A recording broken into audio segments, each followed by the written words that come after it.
കുറച്ച് അധ്യാപകർ ചോദിച്ച ഒരേ സ്വഭാവമുള്ള ചോദ്യങ്ങൾക്ക് ഉത്തരമായിട്ടാണ് ഈ വീഡിയോ ചെയ്യുന്നത്. ചോദ്യം ഇതാണ്: ഒരു പരീക്ഷയ്ക്ക് 3 കുട്ടികൾ 100-ൽ 95 മാർക്ക് വാങ്ങിക്കുന്നു. 95 ഏറ്റവും ഉയർന്ന സ്കോർ. 95 നേടിയ 3 കുട്ടികളുടെ റാങ്ക് 1 ആണ്. 95 കഴിഞ്ഞാൽ ഏറ്റവും ഉയർന്ന സ്കോർ 90 ആണ്. 2 ആളുകളാണ് 90 സ്കോർ ചെയ്തത്. ഈ 2 ആളുകളുടെയും റാങ്ക് 2 ആണ്, റാങ്ക് 2. 90 കഴിഞ്ഞാൽ ഏറ്റവും ഉയർന്ന സ്കോർ 85 ആണ്. 85 മാർക്ക് നേടിയ ആളുടെ റാങ്ക് 3 ആണ്, റാങ്ക് 3. എന്നാൽ എക്സലിലെ റാങ്ക് ഫംഗ്ഷൻ ഉപയോഗിച്ച് അഥവാ റാങ്ക് ഫോമുല ഉപയോഗിച്ചിട്ട് ഇവിടെ റാങ്ക് കണ്ടെത്താൻ ശ്രമിച്ചു കഴിഞ്ഞാൽ നമ്മൾ ഉദ്ദേശിക്കുന്ന റിസൾട്ട് ആവില്ല വരിക. 95 നേടിയ 3 കുട്ടികളുടെ നേരെ റാങ്ക് ഫംഗ്ഷൻ 1 എന്ന വാല്യൂ ആണ് കാണിക്കുക, അതായത് റാങ്ക് 1. എന്നാൽ അടുത്ത 2 കുട്ടികൾ 90 നേടിയ കുട്ടികൾക്ക് നേരെ 4 എന്ന വാല്യൂ ആകും റാങ്ക് ഫംഗ്ഷൻ റിട്ടേൺ ചെയ്യുക, അതായത് റാങ്ക് 4, റാങ്ക് 2, റാങ്ക് 3 എന്നിവ ഉണ്ടാകില്ല. ഇനി 85 നേടിയ ആളുടെ റാങ്ക് ചെക്ക് ചെയ്ത് കഴിഞ്ഞാൽ അവിടെ 6 എന്ന വാല്യൂ ആകും കാണാൻ സാധിക്കുക, അതായത് റാങ്ക് 6, റാങ്ക് 5 ഉണ്ടാകില്ല. എന്നാൽ ഈ ഒരു രീതിയല്ല നമ്മളുടെ സ്കൂളുകളിലും കോളേജുകളിലും റാങ്ക് കണ്ടെത്താനായിട്ട് ഉപയോഗിക്കുന്നത്.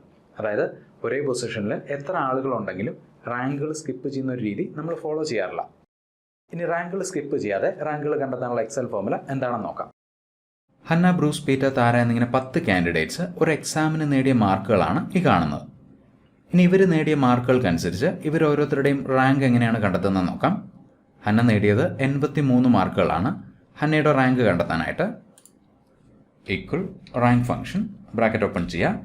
റാങ്ക് ഫംഗ്ഷനിലെ ഒന്നാമത്തെ ആർഗ്യുമെൻ്റ് നമ്പർ 83 എന്ന സംഖ്യയുടെ റാങ്കാണ് നമുക്ക് കണ്ടെത്തേണ്ടത്.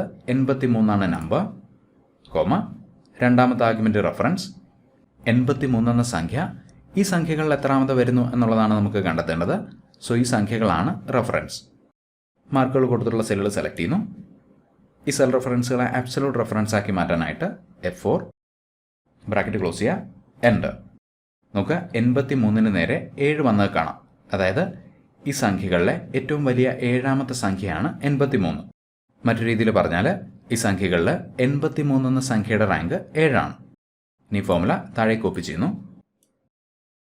ഓരോ സംഖ്യകൾക്ക് നേരെ കറസ്പോണ്ടിങ് ആയിട്ടുള്ള റാങ്ക് വന്നാൽ കാണാം. 94 നേരെ 1, അതായത് ഈ സംഖ്യകളിലെ ഏറ്റവും വലിയ സംഖ്യയാണ് 94. 3 ആളുകളാണ് 94 സ്കോർ ചെയ്തിരിക്കുന്നത്. 3 ആളുകൾക്ക് നേരെയും 1 വന്നാൽ കാണാം, അതായത് റാങ്ക് 1. എന്നാൽ റാങ്ക് 2, റാങ്ക് 3 എന്നിവ ഇവിടെ ഇല്ല. അടുത്ത റാങ്ക് 4 ആണ്. അതായത് 94 കഴിഞ്ഞാൽ ഏറ്റവും വലിയ 2ാമത്തെ സംഖ്യ 89 ആണ്. 2 ആളുകളാണ് 89 സ്കോർ ചെയ്തിരിക്കുന്നത്. 2 ആളുകൾക്ക് നേരെ റാങ്ക് 4. സ്വാഭാവികമായിട്ടും റാങ്ക് 5 ഇല്ല. അടുത്ത റാങ്ക് 6 ആണ്. റാങ്ക് കണ്ടെത്താനായിട്ട് ഈ ഒരു രീതി ഫോളോ ചെയ്യുന്ന ഒരുപാട് സ്ഥലങ്ങളുണ്ടാവാം. എന്നാൽ കേരളത്തിലെ ഒട്ടുമിക്ക സ്കൂളുകളിലും കോളേജുകളിലും ഈ ഒരു രീതിയല്ല ഫോളോ ചെയ്യുന്നത്. എത്ര ആളുകൾ ഒരേ പൊസിഷനിലുണ്ടായാലും അടുത്ത റാങ്കുകൾ സ്കിപ്പ് ചെയ്യുന്ന ഒരു രീതിയല്ല നമ്മൾ ഫോളോ ചെയ്യുന്നത്. അതായത് റാങ്ക് 1 കഴിഞ്ഞാൽ അടുത്ത റാങ്ക് 2 ആണ്. റാങ്ക് 2 കഴിഞ്ഞാൽ റാങ്ക് 3. സോ റാങ്കുകൾ സ്കിപ്പ് ചെയ്യാതെ റാങ്ക് കണ്ടെത്താനുള്ള ഫോമുല നോക്കുക. ഈക്വൽ സം പ്രോഡക്റ്റ് ഫംഗ്ഷൻ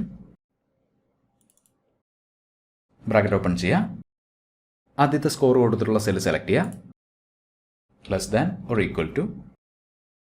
സ്കോറുകൾ കൊടുത്തിട്ടുള്ള എല്ലാ സെല്ലുകളും സെലക്ട് ചെയ്യുക.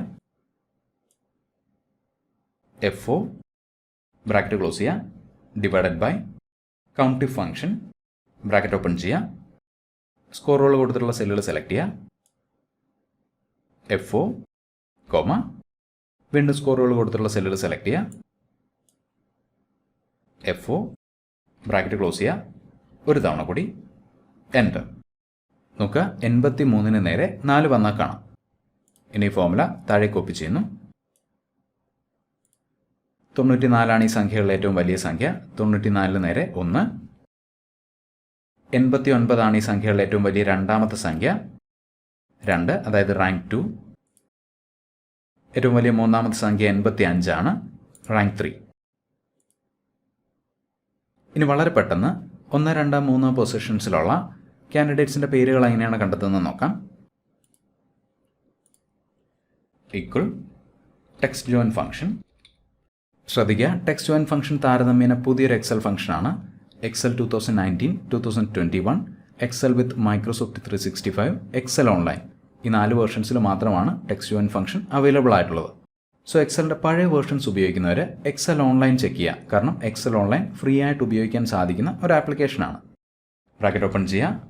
ടെക്സ്റ്റ് ജോയിൻ ഫംഗ്ഷനിലെ ഒന്നാമത്തെ argument delimiter, double quotes, comma, space, double quotes, comma, empty സെൽസിനെ ഇഗ്നോർ ചെയ്യാനായിട്ട് true, comma, if function, bracket open ചെയ്യാം. ആദ്യം ഒന്നാമത്തെ പൊസിഷനിലുള്ള ആളുകളെയാണ് നമുക്ക് വേണ്ടത്. റാങ്ക് 1 ഈക്വൽ, റാങ്കുകൾ കൊടുത്തിട്ടുള്ള സെല്ലുകൾ സെലക്ട് ചെയ്യുക.